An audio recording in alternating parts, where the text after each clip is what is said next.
नाम जप पूर्ण है, इसमें कोई संशय नहीं।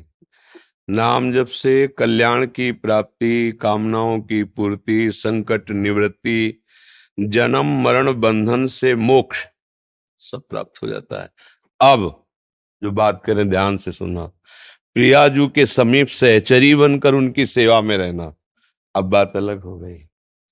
अब इसके लिए जो सहचरियां आचार्य रूप से आई हैं और जो मंत्र दिया है, उसका निरंतर पवित्र अवस्था में और अपवित्र अवस्था में नाम, ये करना ही पड़ेगा, तभी स्वरूप की प्राप्ति होगी। सहचरी स्वरूप, पाप का नाश हो जाना, कामनाओं की पूर्ति हो जाना, रोग की निवृत्ति हो जाना, जन्म मरण बंधन से मुक्त हो, सब कुछ नाम भगवान कर देंगे।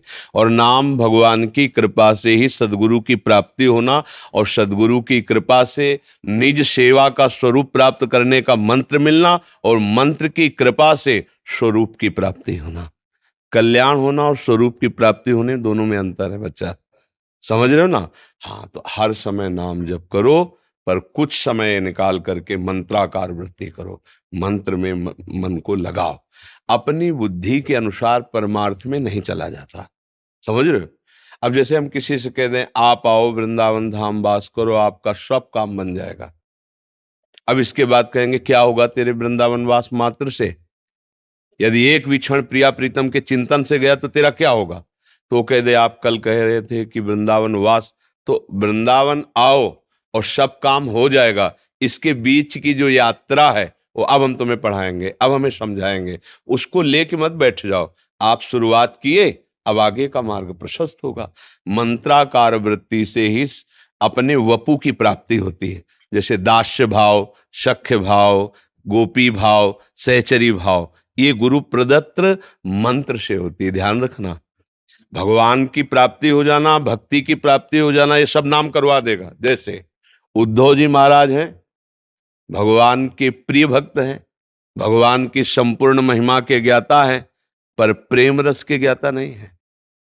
प्रेम रस का ज्ञान प्राप्त करने के लिए गोपियों की शरण में आए, भगवान से प्रीत, और जब ब्रजरज में गोपियों की वो प्रेम दशा देखी, गोपियों का वो महामहिम स्वरूप देखा, तब उन्होंने कहा अभी तो हम कोरे के कोरे हैं, हम अपने को ज्ञानी समझते थे, लेकिन आज पता चला कि भगवान का प्रेम स्वरूप क्या है।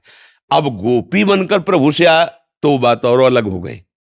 अभी गोपी के प्रेम देख करके उद्धव को लगा कि मेरा भजन, मेरा साधन, मेरी भगवत प्राप्ति इनके आगे क्या है। इनके आंसुओं में जो अमृत बरस रहा है वो मेरे अंदर, मेरा तो हृदय शुष्क है। और गोपी भाव, जिसके लिए ज्ञान शिरोमणि भगवान शिव ने गोपीश्वर होकर के रास में प्रवेश किया, फिर ये सहचरी भाव। तो इसलिए अल्पज्ञता का त्याग करके गुरु वचनों पर दृढ़ विश्वास करके हमें आगे बढ़ना है। जो हम सत्संग में बोलते हैं सार्वभौम सिद्धांत, वो है संकट निवृत्ति, दोष निवृत्ति, पाप निवृत्ति, भगवत प्राप्ति, कल्याण, आवागमन से मुक्ति, सब सामर्थ्य नाम में विराजमान है।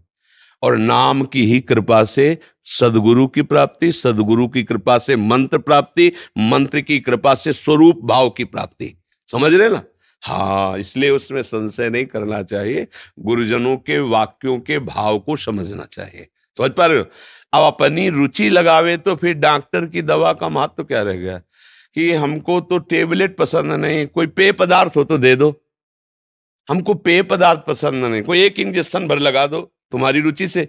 उसको जरूरत है, इंजेक्शन भी लगाएगा, पेय भी देगा, खाद्य भी देगा, परहेज बताएगा। संपूर्ण रोग की निवृत्ति के लिए वो जो जो कहेगा हमें मानना पड़ेगा। तो भव रोग निवृत्ति का अचूक उपाय सदगुरु रूपी वैद्य के पास है। सदगुरु वैद्य बचन विश्वासा, संयम यह न विषय के आशा। उसमें अपनी बुद्धि, हम डॉक्टर को समझाएंगे क्या कि ये वाला चूरन ये दो, हमें ये पसंद है।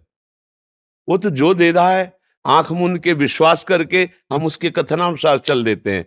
ऐसे ही श्रद्धा और विश्वास की पूर्ण दृढ़ता गुरुदेव के वचनों में, तो भगवत प्राप्ति, भगवत प्रेम स्वरूप प्राप्ति सबसे है। और याभ्याम बिना न पश्यन्ति सिद्धा स्वांता स्तमीश्वरम।